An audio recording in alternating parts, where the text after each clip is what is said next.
যেমন ওই যে ধরেন আমাদের সময় 90 দশকে 9টা 10টা গান থাকতো, 12টা গান থাকতো একটা অ্যালবামে, 35 টাকাতে কিনছি, ঠিক আছে, 12টা গানই শুনতে হবে কারণ আমার টাকা উসুল করতে হবে। তো এখন তো যেহেতু আমি ইউটিউবে খুব সহজে, ইউটিউবে তো অদৃশ্যভাবে কিন্তু তারাও টাকা খরচ করতেছে।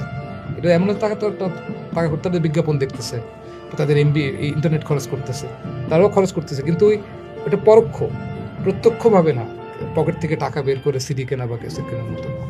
সো এই যে বিশাল রিসোর্স পৃথিবীর সামনে খুলে গেছে, এটা যারা বুদ্ধিমান তারা খুব ভালো মতো ব্যবহার করবে, পরচর্চা করে না,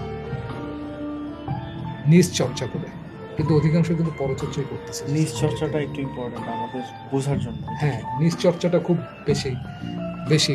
সোশ্যাল মিডিয়া ব্যবহার করেন, আপনি 2টা লাইন লিখবেন বা আপনার গান দিবেন, দেন দিয়ে বেরোয় চলে যান, তারপর আপনি নিজের কাজ করেন।